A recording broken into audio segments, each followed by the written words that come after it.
Hey there, everybody. If you're listening to this live right now, good morning to you.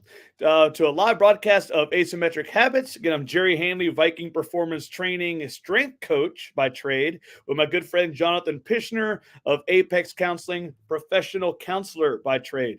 Again, we like to have these little chats here and share them with people about different ways that people can improve their lives, usually through what we call asymmetric habits, which are little small changes you can try to make to your mindset or your actionables that will have outsized returns as improvements in your life.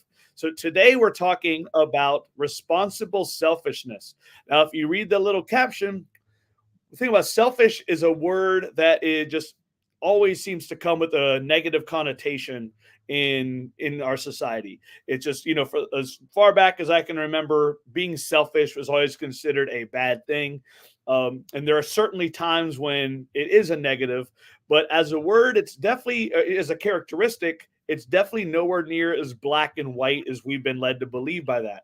And that generalization leads to a lot of people inherently actually suffering more than they need to in a lot of cases, or not taking care of themselves enough because they're just sacrificing so much of things they should be taking care of themselves, because they feel that any attention given to themselves is like a negative selfish behavior. So responsible selfishness, we feel like this is going to help a lot of people out, address a lot of people's situations. I'll let my good friend JP talk about it a little bit more now. Yeah, so one of the things that brings this up is when you say the word selfish, a lot of people think of irresponsible selfishness, and that's the images that come to people's mind. They think of little kids who won't share, and they think of adults who will are kind of Machiavellian and will meet their needs above anybody else, kind of step on people to get where they want to be. But sadly, one of the things, since that's the only image that's ever conjured with the word selfishness, is the idea that there can be such a thing as responsible selfishness. And one of the things that a lot of people end up being in dire need of is how to do that for themselves. How many adults do every single one of us know who are burned out, stressed out, and just mentally, emotionally, or physically a wreck because they don't get any way to recharge themselves? They don't have any way to take care of themselves, and they accidentally make up the belief that if they do so in different ways, that it's somehow bad. So, like in many ways, we have the narrative of taking care of yourself as bad. And so let me use an example here of an example of culturally approved responsible selfishness Mm. and then culturally disapproved responsible selfishness. Um, if you go to your job and you work your pay period and they don't give you a check and you decide to leave that job because they aren't paying you, that's culturally approved responsible selfishness. Like we need money to live in this particular society. And nobody would bat an eye at that type of responsible selfishness. Oh, yeah, they're not paying you. Of course you quit, or you sue them, or do something to remedy that situation.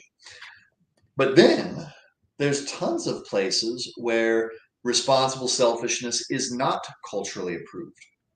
Let's take almost any role in the medical profession. If we look at an overtaxed medical doctor, let's say, and they're really kind of at their limit, how many of us would say, well, but I really need you to see me too, can't you take on just one more? And if they say no, in some ways we disapprove of that. Maybe not culturally as a whole, certainly personally we often do, but there will be a significant portion of people who would be like, well, you should take just one more. You're not really at your limit. You could stretch. Right. And that's the type of responsible selfishness that would be less approved of. And you have just a massive continuum throughout. But one of the things that is really beneficial for people, here's the actual habit for the day, is to run things through the lens of, if I do this for myself, am I really being irresponsibly selfish? Or am I being responsibly selfish and doing something that is good for my own care?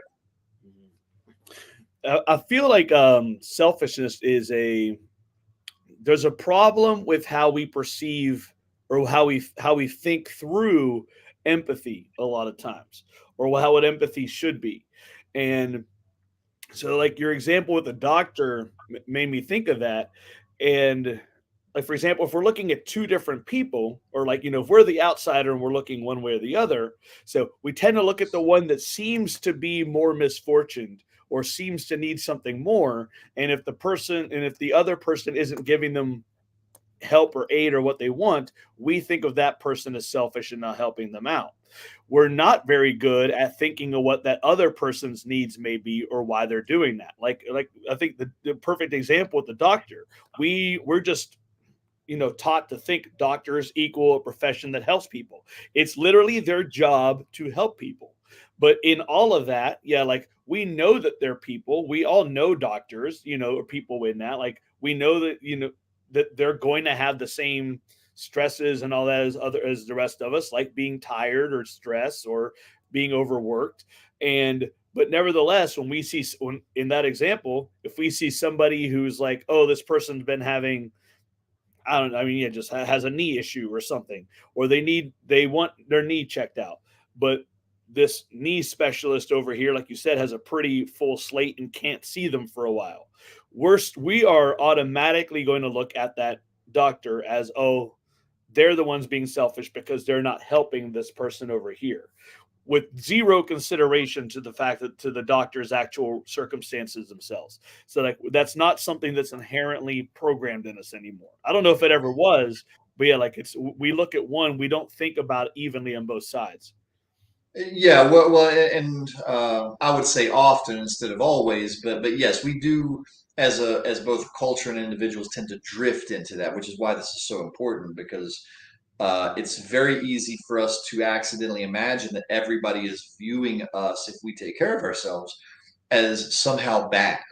Hmm. So, if we think of what is the real actionable here? The actionable is going to be to think through, okay, what am I doing? Is this really responsibly selfish? Because you can be irresponsibly selfish and you can also be irresponsibly selfless. Uh, Mm. if you take on too much, you have been irresponsibly selfless. As a matter of fact, I'm gonna give a parent example, and depending on how many people are viewing this, like, I feel like there's going to be some people that feel called out because this is so common. There are a ton of parents who will, like, let's say their kid, and you probably encounter some of them because what you do, will they'll say, okay, well, my kid wants to play this sport and this sport, and they also want to have this academic extracurricular, and we've also got their grades, and we've also got their sibling or two doing everything.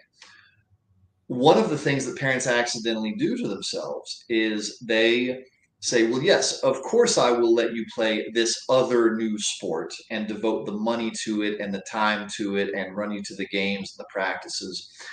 And short term, that's nice for the kid, but long term, that actually puts a lot of parents over the red line where they can't recharge enough then to, like, 2 or 3 weeks from now, have all of the emotional capacity they need for all of their children. This happens a lot, and it sounds like, oh well, you just buck up. That's just what parents do. But in reality, that even though we don't yet have enough brain science to understand the math, at some point there's math to how much emotional energy you have, and when Hmm. you run out, and God, haven't we seen this from parents so often? When you run out and really run out, that's the moment when you accidentally become the bad parent, quotation marks, because your kid said, man, do we have to have this for dinner again? And instead of, like, correcting them like you should because you have no emotional energy, you suddenly turn around and snap and say, listen here, you little shit. And suddenly you, like, just go nuts on them. Yep. Not because you are intending to do anything bad, but because you didn't give yourself space and really a lot, like, time. You were trying to do something nice for them and you ran out of energy. Now, all of this great big long example. to say, well, one of the things I wish many parents would do is think through not only, well, okay, do we have the money for this? But do I have the time and logistical energy and emotional space for this other thing? And if not, it might be correct for me to insist that my child chooses, okay, do you want to do this sport or this academic extracurricular or this sport, and you only get to have one? Mhm. That might, in the long term, be the more correct move. But since most parents don't actually think through the lens of, is it more responsible for me to conserve my emotional energy? We never even get to have parents think through that, sadly. Mhm. Really don't. I think parents are, I mean, are knee deep in this issue with selfishness for sure. Like, because yeah, as soon as they're, well, even before the babies are born, like you start thinking about that, and it's this very natural idea that because like your child is going to be the priority, and but then that Which means on the surface is correct. That is right. exactly, but it's taken to mean a like it goes wholesale. It's like everything. It actually this is the like airplane safety example right here. It's put your mask if something happens, put your mask on before like your child's next to you. And that is all because again, like they know that in that example, you know, if you yourself can't breathe or take care of yourself, like do it. You have that like your chances of taking care of your child are way worse. Like you will not be able to help them much at all. That is why it's not put the child mask on first. It's take care of yourself first. It's not some like terrible selfish thing. It's because that little bit of attention to make sure you're going to be okay lets you take care of the people around you. And that's what so many parents need to really to be at their best, but so many of them struggle with exactly what you're saying is they don't want to give themselves even that little bit, or they just don't think about it. They might want to, but they think they can't. I love that. I love that term, irresponsible selflessness. Like that's great. Because yeah, they just really feel like they can't because they're always putting their children first. And like you said, just don't give themselves even like the basic needs outside of, food and water and shelter, but they don't give themselves anything else. Yeah, I mean, self-denial, for a day, no problem. Self-denial for a week, no problem. Self-denial for 18 to 25 years, depending on exactly how many kids you got. I mean, that, as soon as I say it like that, I mean, I just saw your face when I said it like that. Uh, it suddenly takes on a whole different tinge when it comes to that.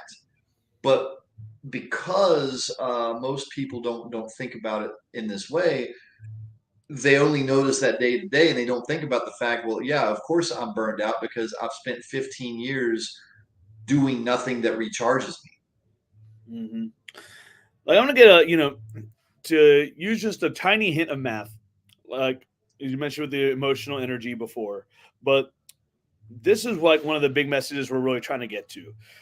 Just a little bit of time to do something again to put yourself first, whether as a parent or just as a busy human. Like you don't. This doesn't even have to be parenthood. Parent, professional helper, who knows what. Exactly. Like just taking a little bit of time to put yourself first, like the dividends are going to be way higher than that little bit of time. It's one of those like the payoff is going to be much greater. Through you're going to be just you're going to feel way better, have way more energy, way more focus, whatever it is when you are spending time with those other people, or like helping others, helping like taking care of your kids, and so it's not one of these things. Yeah, you can't bleed yourself dry and then continue to do so, like you said, without actually letting yourself heal and get that back. Like you Yeah, need that recovery time. And I mean, I feel like one of the one of the other very common ways that this happens is through like health and fitness. How many people when they are taking care of others, or when they're their job is demanding enough, or again they're just so busy with like kids schedules, whatever, sacrifice whether it's healthy eating or a workout and exercise routine. Um, like dad bods or just middle aged bodies, whatever, just all those things that we've become accustomed to as being normal, or even just the way it goes, depending on your social circle, like those things all make us, they make our best degrade over time. So the most we can give gets slowly worse if we're slowly getting less healthy. But if you take that 30 minutes to an hour per day to make sure you're eating right, or exercise for 30 minutes to an hour per day, 3 to 5 days a week, something like that. Like, again, those little bits of time build up way beyond, like the benefits just go way beyond that little bit of time. Like, you're not, like, if you exercise for an hour a day for 3 days a week for 3 months, you're not simply getting that many hours of like feeling better back. You're going to feel substantially better by that point in time. Again, just your overall health is going to improve, and that itself is going to make everything better. Basically, as a rising. Well, and I'll co-sign that one because there's an awful lot of neurochemistry on that one that basically sets you up to be in a much more mental and good gracious, mentally and emotionally better position in addition to the physical one for that specific example. So you get like a 3-for-1 deal on that one habit. Yeah. Health and fitness are huge ones where people just feel selfish, especially if it's time. It's like I said, like that's one of the biggest things in in this selfishness or selflessness.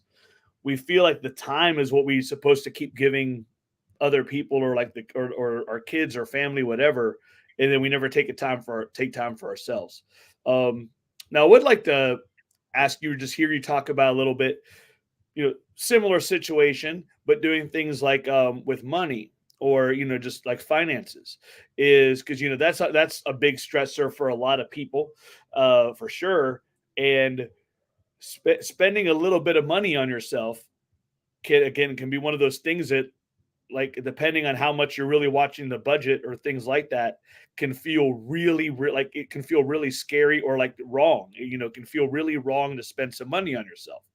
But sometimes there are just enough benefits to how you'll feel if you actually spend that money on, like, a little bit of money on yourself, isn't really coming out of like, oh, we're not going to pay the power bill this month, something like that. But just a little bit of money spending on yourself, make yourself, again, just like feel better, like start Yeah. over. So like let's pretend that we're talking about somebody with no money anxiety, like no irrational anxiety around, because that's a whole separate conversation. But the idea of, oh, I shouldn't be spending it on me. That's irresponsibly selfish. I should be spending it on another vacation for my kids. I should take them to Disney, or if it's like somebody more professional, like, oh, I should. How many teachers, good gracious, will buy school supplies out of their own paycheck? Mhm. When there might be some of that needs to be gone to take care of themselves. And one of the things that I remind people with varying levels of success, some people buy into this much more readily than others, is uh, responsible selfishness and taking care of yourself. Uh, at some point, it's all medically necessary. Like if suddenly you got told you had a condition, a medical condition, and you needed to take this medication. It's going to cost $500 for a round of medication. We'd not question that terribly, most of us. We'd just be like, oh, okay, well, I guess I got to take it. Doctor said so. And yet, if the same thing happened where it's like, well, okay, to treat this instead of a pill, we actually need you to just take 3 days off and go be somewhere else, and that'll cost $500. Well, then suddenly it's a problem. And it's because we have some imagery around what is allowed, how we're allowed to take care of ourselves. If you had to spend, an hour a day on dialysis, I don't know if you're familiar with dialysis. There's a machine that filters your blood, whole thing. Um, Nobody would bat an eye. But if we said, "Oh, we need you to spend an hour a day taking a nap because your sleep just isn't caught up," then suddenly people have all kinds of feelings about that, as if they're screwing everything up. Mhm. And that's one of the reasons that and you're going to hear me repeat this so often, it's going to get probably annoying in the audio. Coming back to the filter of, is it responsibly selfish or not? And just making it binary, yes or no. Because it gets us out of the imagery of like, oh, well, people who take naps are lazy, but people who have to be on dialysis, I mean, they've got a real thing happening. You know, it gets us out of all of that imagery and out of all of the cultural narratives, and it brings us down to the decision of, if I do this, is this responsible by giving me more mental emotional energy, or is it irresponsible because the energy would really actually be better served elsewhere?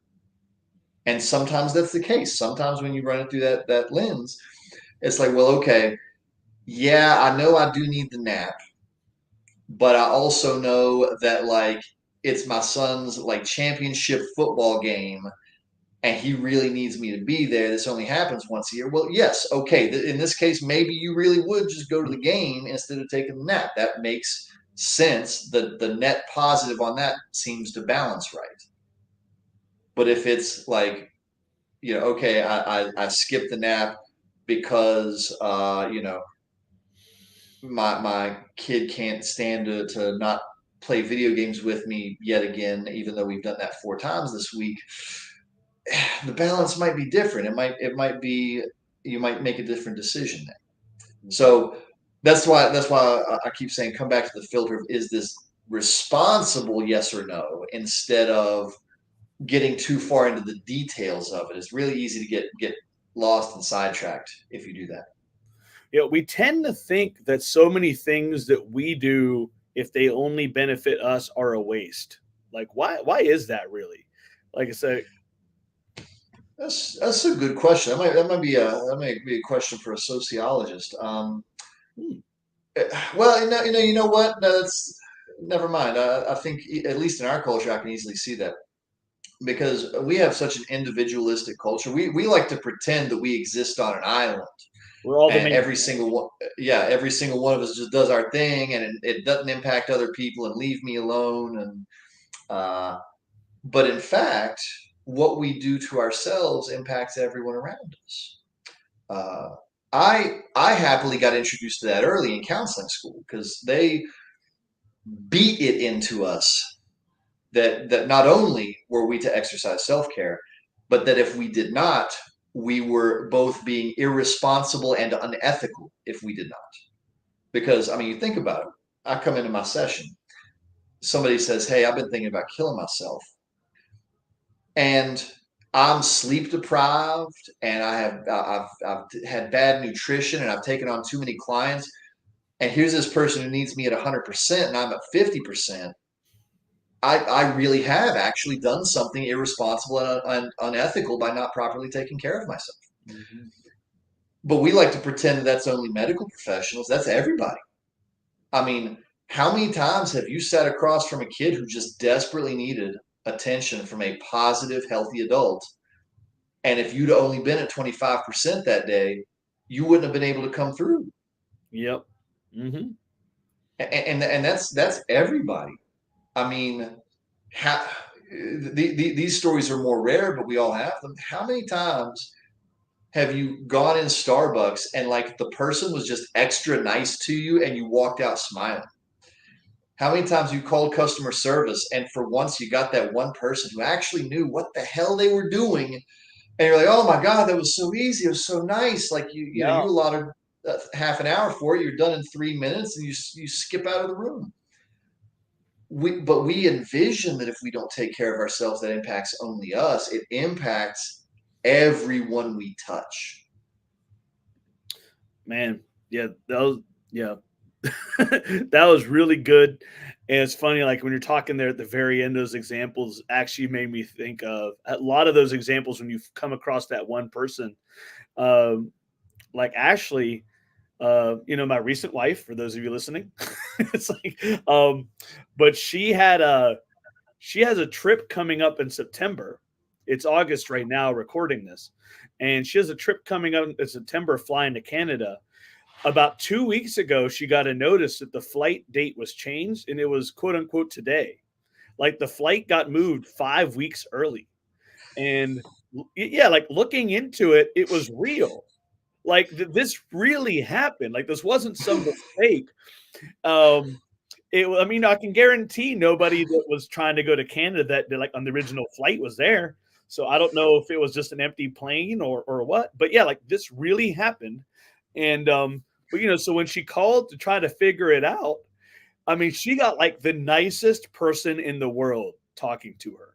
And what's funny is I had even offered to call myself because I'm pretty direct on the other hand with customer service. So I was like, if this is ridiculous and needs some pushing, but yeah, she got like like she literally made a new friend on the phone with customer service. Like that's how this other person was. She made the whole situation better. They found, I mean, yeah, that it was basically just airport computers occasionally go crazy and don't take stuff into account. So, she helped her find what her new flight would be.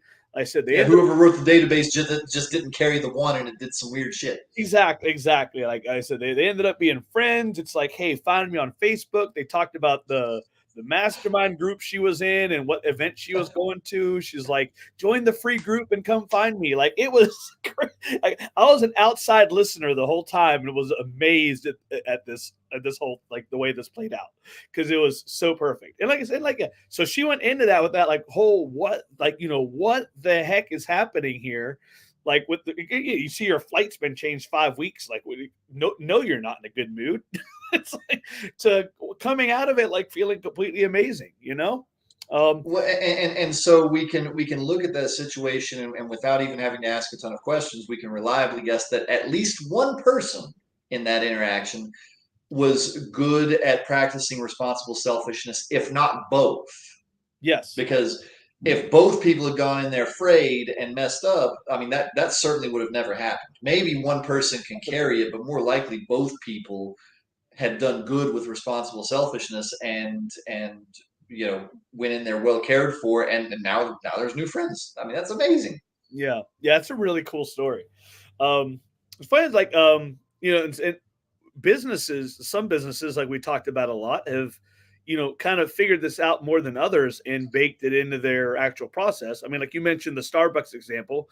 I mean, Chick-fil-A is huge with that, with My Pleasure. That is such a simple thing to do, but nobody else does it still. I might have heard like two people ever at a fast food place that wasn't Chick-fil-A say something like My Pleasure at the end. And it's funny because it's that simple. Like, you can't copyright that. At least I'm pretty sure you can't. Like, literally any other place could be like, you know what? This really works for Chick-fil-A. Let's do it too. But that hasn't happened. And, this might seem slightly off topic, but I feel like it's not yet because like those little tiny micro moves that take no real energy. Like I said, like when you come across genuine as actually like working, being happy where you're working, being happy, like it actually sounds like you're happy helping another person. That has that domino effect. Just like you're saying, like you don't go through that and come out feeling like worse or more angry. You go through a system like that and you do come out feeling a little bit better, a little bit more picked up. Just like you're saying about how about yeah, like being in the right, like, being in your best self does just continue affecting the people around you. It just has that continued domino effect. Yeah. So let's kind of do a couple of examples Mhm. because we want to make this usable for the maximum number of people. And here in a second, I'll ask you like what are some examples you either do yourself or you've seen other people do, because not every example is going to fit every person. Because each of us needs to be responsibly selfish in slightly different ways for the purpose of recharging. Um, but one of the things that we figured out for me is apparently like on a day off, one of the things I apparently need is I just need one day a week where I'm off because of the amount of hours I work, because I still work too many, more than I should. And then of course when you own a house, you have everything that goes with that, and just generally trying to keep up with life and stuff. Apparently, at least like 8 or 10 hours of my day off has to be actually off, not like I have a day off and now I'm going to go run errands, go to Walmart and Lowe's, Mhm. but like blanket permission for me to just lay face down on the couch and do nothing if that happens to be my recharge need for the day. or sit and play Xbox, or you know, like, hey, the dishwasher broke. Cool, I'll be happy to fix that tomorrow. And just really, in a way, kind of aggressively building a fence around this one section of one day. And that sounds, especially depending on who needs what, that can sound somewhat selfish. But then one of the things I'm doing as I do that is I look ahead to, like, okay, I know this client's coming in on Wednesday, and I know that they've got a lot of tough needs, and I know I've got to attend to my energy starting today, and I can't reach Wednesday and be out. So like, one of the things I'm keeping in my mind is I'm not just like, oh man, I'm such a piece of trash for like laying on the couch all day, but I'm thinking ahead to what am I recharging for? Because that's one of the things, and we'll get into that as like our last point, but I just suddenly occurred to me to mention it now. Is it's easier to build a fence around things and keep them if you know why you are recharging. But that's like one I do is like a much more aggressive day off once a week, or at least part of the day once a week. What's one or two you've seen or you do? I'll Yeah, share a few more here in a minute. that's one. I mean, your example was actually one that I've definitely moved more to. Is I've finally gotten to where I'm more okay with taking like just complete shutdown time. Um, like you said, sometimes like yeah for a day or at least like in the evenings, for example. Because yeah, I'm a serial like lifelong work till I from when I wake up to when I go to bed. Like that's just the way that I've been for a long time. And especially since opening a business, it just felt like what I had to do to either keep it going or to keep it growing, like you name it. So I've gotten better for one again, realizing that one, that's not exactly how it works, but then that in itself makes me better at recognizing when that might be an actual like very short term time frame to do something like that. Um, and then yeah, that I'm way better with like yeah when I am rested. So again, yeah, not burning myself out, say Tuesday night of every single week, just like you're saying by working nonstop, but by actually letting myself shut down in the evening or shut down at night whenever I'm scheduled to, or when I go home, and letting myself actually start each day way more refreshed than I am if I just work through the night. So I mean that's one example. Hey, let me ask you a question about that because it occurred to me it applies to both of us and it's going to apply to a lot of people out of that. Weeknights. When do you stop checking emails? Okay, I'm not much of an email checker, so that one doesn't hit. But for me, text, I pretty much stopped checking texts. I stopped checking work texts pretty much when I get home. Nice. Very Yes, good. yeah. So we might even still be in business hours, but if I'm not the one at work, then for the most part, I won't do that. Ooh, that's wonderfully aggressive. I like that one. Yeah, like I'll still have conversational tech or messages, but if it's something else, especially nowadays, because yeah, so many people will reach out, like just the way things are now with access being Yep. 24/7, so many people will reach out at Sunday at 9 p.m. or something like that, just for something business related. And again, like nobody thinks that makes sense, but that doesn't stop people from doing it. Well, sure. And sometimes you even have to remind them, like, hey, don't forget, I'm not going to respond to you. Right. Because I do the same thing. I batch my emails, and unless it is absolutely horribly urgent, I only do emails for things like scheduling and such, basically on Monday and Friday, uh, because there's just too many to deal with. So I really need to sit down for an hour and a half, knock it all out at once.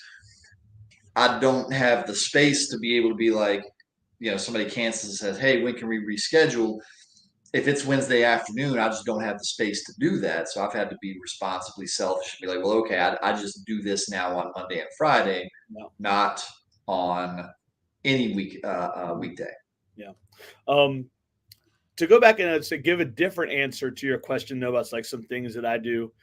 For me, big ones have been. I mean, for me, they've almost all been about letting myself recharge. But then the other big one is making time for myself to get like fitter and healthier, like like I would like to be again.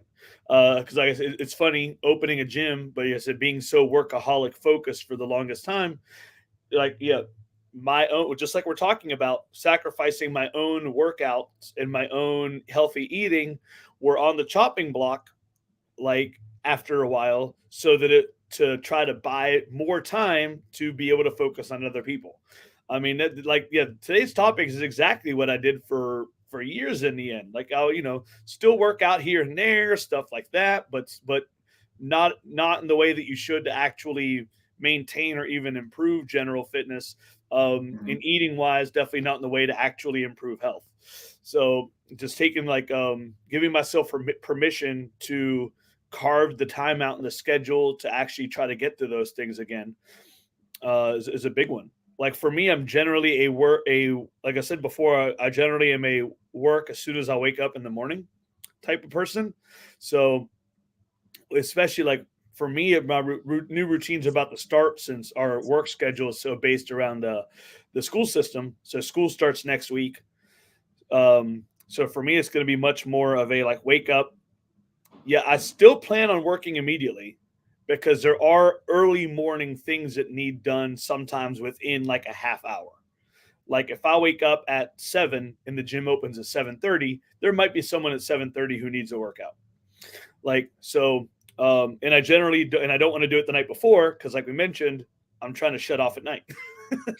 Well, and so if it needs done one of two times, and you're selecting to do it at the time that least damages your recharge, I mean that's still the right thing, isn't it? That's Exactly, responsibly selfish. exactly. So yeah, so my plan is to wake up, do that early morning work that I'm used to immediately. But then at that point, go and work out, do a morning workout, something like that, and still leave myself several hours to get to it, leading into the busy period at the gym. And then in the evening, try to just shut off. So just Now carve. there's a couple that I've talked a lot with people about, and they're worth mentioning because a lot of people easily build up some images around them that really aren't fully correct. One of them being uh, job selection and responsible selfishness.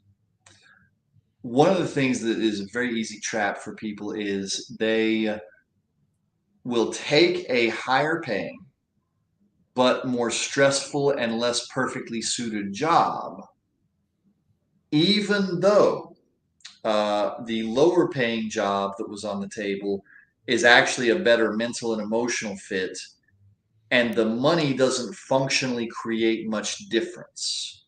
Because it's one thing if we're talking about, like, okay, you can earn 20 grand a year versus 120 grand a year. Well, okay, one of them is massively below poverty, and one of them is going to be quite livable. Then it's much more obvious. But some people will make massive quality of life trades for amounts of like $2,000, $5,000 a year. Mm. And sadly, what they, because sometimes it's right to do that, but since they don't run it through the filter of, is this responsibly selfish? Is this irresponsibly selfless of me? What am I doing here? They'll accidentally take the short-term net positive, but something that within 6 to 18 months is going to put them in a position of being so stressed out that, like, now they're not as there for their family, as if, like, okay, we take a slightly less nice vacation, but I'm mentally and emotionally more present for my family on the day to day. That's one of the ones people really seem Yeah, very vulnerable to, is salary and job related moments where they'll accidentally become irresponsibly selfless. for sure.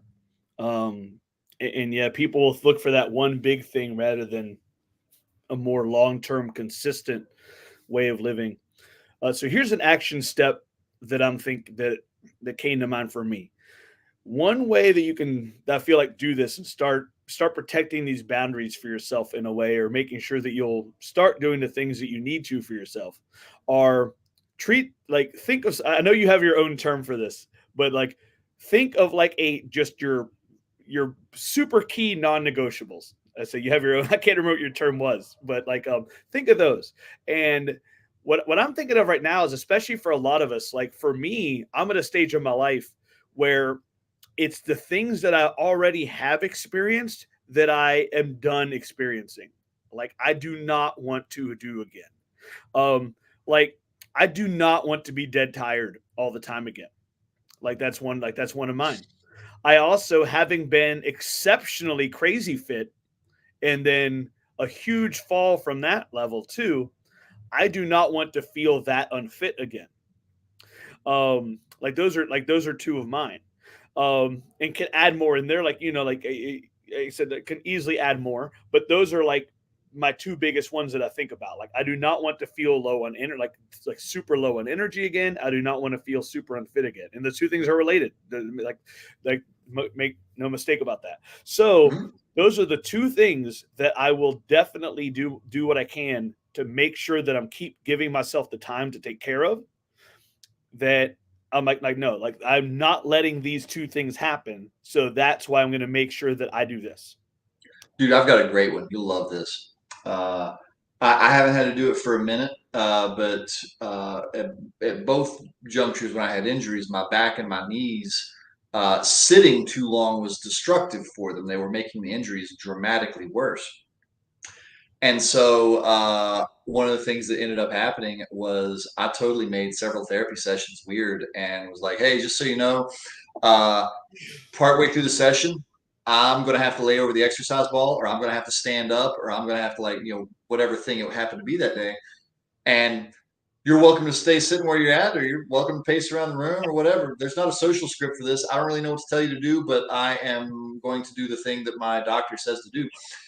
And like, you could tell some clients were like weirded out by it, but I mean, everybody very rapidly became cool with it because, There's not a and social. number one, because I love it. responsible selfishness, right? I didn't provide an option. I didn't say, hey, if this makes you uncomfortable, I'll stop. I said, well, this is required for my health, so I'm sorry if this provides any weirdness for you, but this is just the thing that's happening now. And it was fine. Like nobody cared. It was, matter of fact, whenever my stuff started getting better, some of my clients were like, "Hey, aren't you supposed to be like getting up and walking around or stretching right now? Or aren't you supposed Nice. to do something?" And I Yeah. was like, "No, it's cool. I'm good now." And back to the domino effect.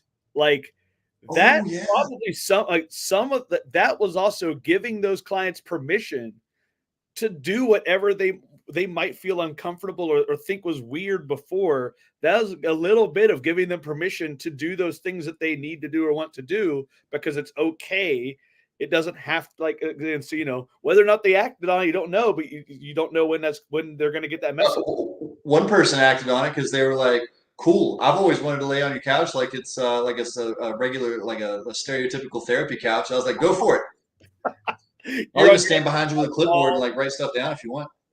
We You're like on made a joke out of it. your they're on the couch. That's awesome.